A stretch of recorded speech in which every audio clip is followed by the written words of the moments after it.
Oh, hello. My name is Mara and welcome to Books Like Whoa.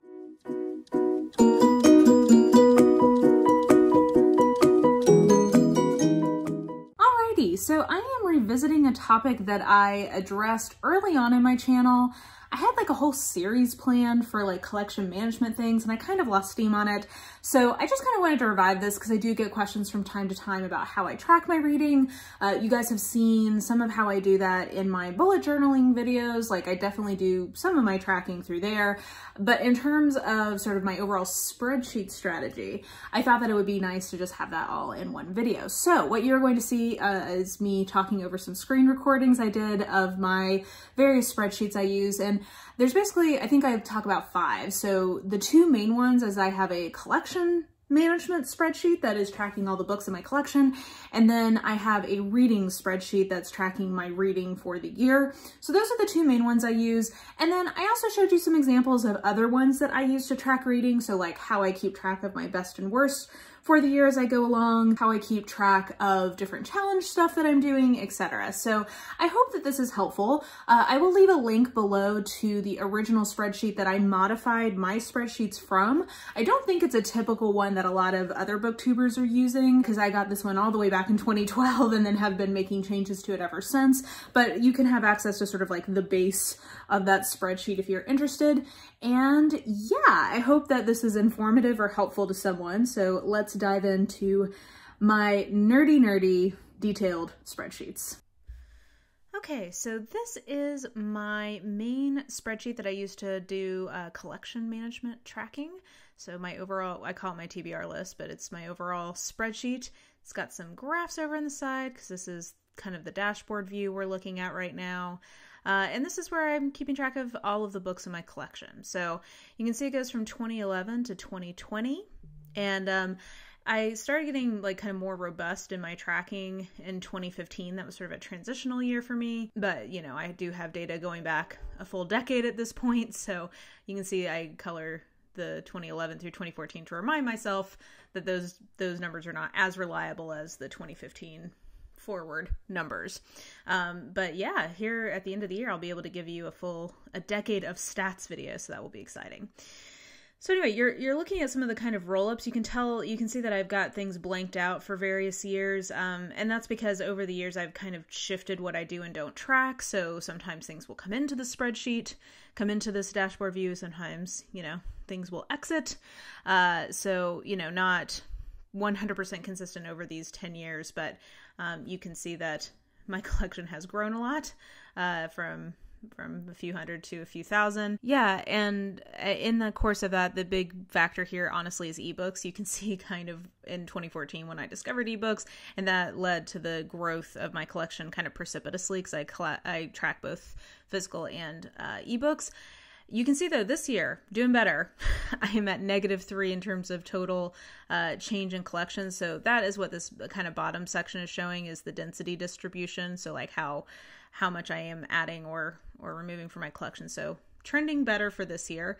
But yeah, so anyway, there's some graphs over here that give me some visual representations of how things have changed over time. This main section is just a lot of different kind of demographic data, is what I would call it, about my various books. So you can see, you know, things like percent of books by male and female authors, which actually I've updated to include non-binary, but it looks like I've not actually included that yet in the roll-up, even though it's here on the detail page, so I need to do that. But anyway, you can see I'm tracking kind of some of those stats overall here on the dashboard. You know, number of authors in the collection I was tracking for a while, but no longer do. Yeah, just a bunch of different sort of overall data. This is number of books, percentages of books with different kind of attributes, like kind of yes/no attributes that I track up here at the top. I have things like average page count and average publication year. Yeah, just a lot of different stats that nerds like me find interesting. But going back down, you can see genre, where I got books from, format of books, publication year, amount that the collection is worth at any given time, or on average by the end of the year. Definitely have spent a lot on books over the last 10 years. But you know, that's part of being a book nerd who finally got a job that pays. I have ratings, and then going back down here to the sort of density distribution. So this first section are the total number of books that I either read from my TBR or I removed them from my collection. So that's the first section. Is up here at the top. What is kind of left my either left my TBR or left my collection.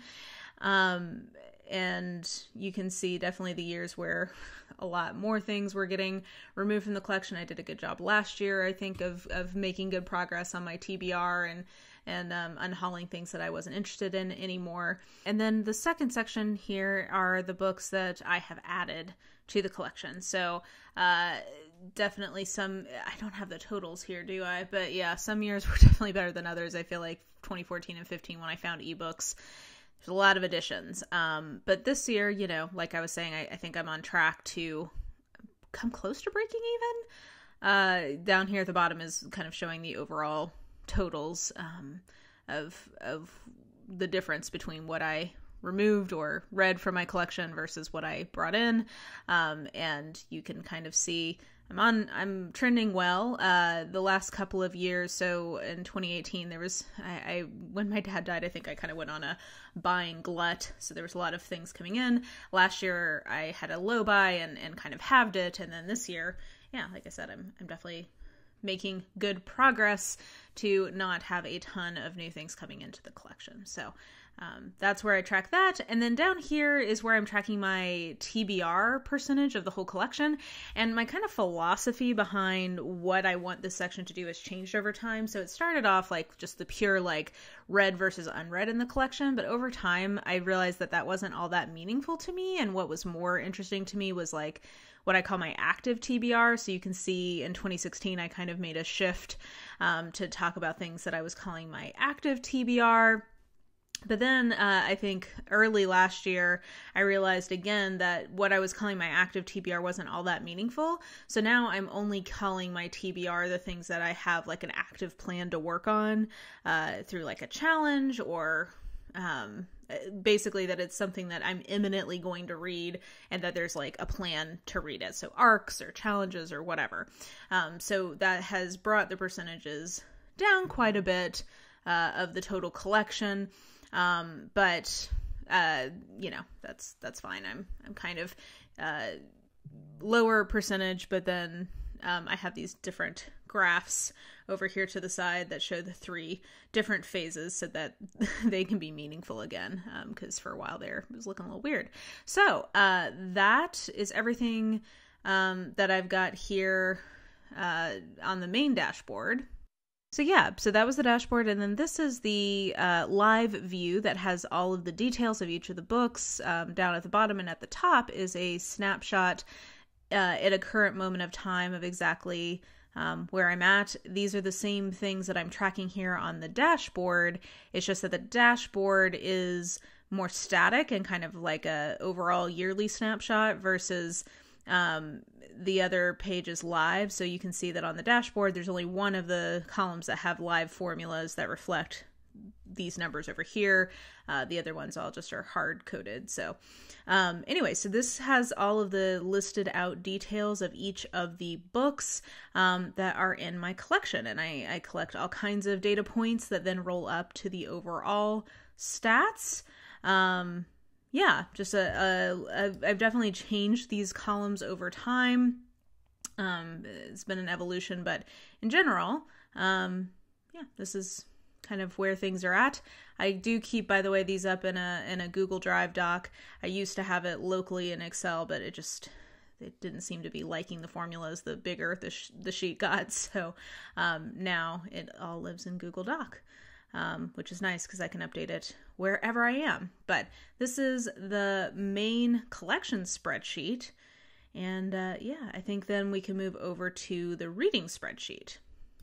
So the reading spreadsheet is what I call the spreadsheet where I am tracking my reading for the current year. So it has, I think, like 10 tabs in it, 1 tab for each year. And as you can see, it's very similar to what I track over on the collection spreadsheet. It's just that it's, instead of for my overall collection spreadsheet, it's for individualized reading years. So it wouldn't just be books that I own, it would also be books from the library or wherever. And yeah, it's, like I said, very similar to the other layout in terms of this dashboard view. I still have 10 years worth of data. It looks like I did make the update to not have to have male or female on this one, so good job me there. But yeah, I'm tracking very similar stats. So it's a sister sheet, but it's just for 1 year instead of overall books that I own. So yeah, I've not read much YA this year, huh? Anyway, sorry, now I'm just looking at the actual stats themselves. But yeah, so genre is down here. I have got book source like I do on the other one. And yeah, I've got graphs over here to the side as I did on the collection one. So like I said, these are pretty similar in terms of the content of them. It's just more the ones that are getting tracked. It's a little bit different. And then, yeah, I've got ratings, all that stuff. Down there at the bottom, instead of tracking the density distribution of things coming in and out of the collection, I am tracking density distribution of what I have read month over month and year over year. So, yeah. And you can see the color coding, by the way, it's kind of a way for me to look both horizontally and vertically. So the ones that have the circle outline or the cells outlined are the highs and lows for the year.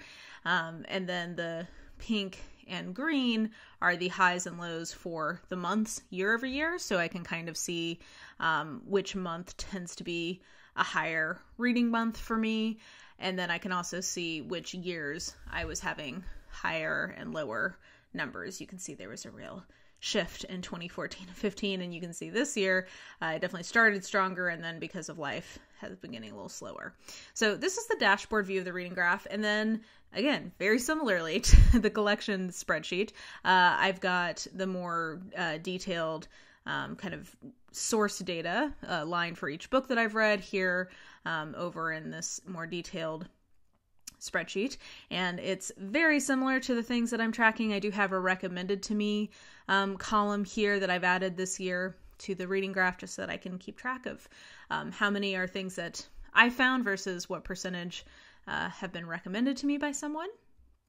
And then I've got, I've got all the same things. Oh, I guess over here on the side, I do have 2 other columns. One is so I can keep track of my hits, my surprises and disappointments. And then I do have a column to remind me if a book was a part of a challenge. So that's helpful for my end of the month wrap-ups.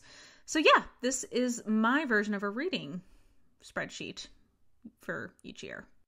So now we're going to talk about 3 random spreadsheets. So first of all, we have my 2020 best and worst. This is a spreadsheet that's got a bunch of different tabs on it that I use to keep track of my best for each genre of the year. This helps me with my end of the year lists.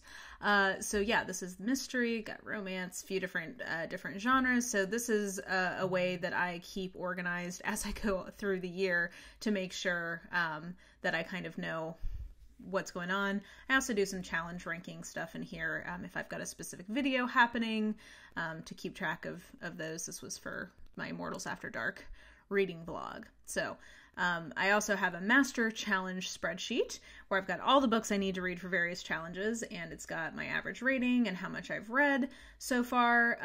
By the end of April, I need to be at about 33% to be on track to meet all my challenges. So it's a way for me to keep track of that as well. So yeah, this is my master challenge tab. So this is my, I've got read, ranking, what challenge it's in, etc. So this is my 2020 best and worst. Then we've got my release ranking. So this is what I use to keep track of all of the arcs that I've read and my master ranking of them so that I can do my quarterly updates of where everything stands. And then I also keep every single 2020 release I've read so far And then I've got a page that just tells me the average. But yeah, so this is how I keep track of all the 2020 releases. And then this is an example of a more detailed challenge spreadsheet I did. So this is for my Operation Sci-Fi challenge, which I think you'll see the vlog of soon. I had an original tab of what I thought original stats were, and then this is the one that I've been updating, so I note changes in different colors. So like the orange tells me if I've updated my understanding of what something is. I've got all kinds of stats about each of these books so that at the end of the challenge I can give you lots of fun readouts. I actually read the test recently, so I was just updating this to show the latest there. But basically, if I like a book better than the average ranking, I've been color coding it green. If I like it less, in red. So yeah, I was just updating the sheet to reflect that.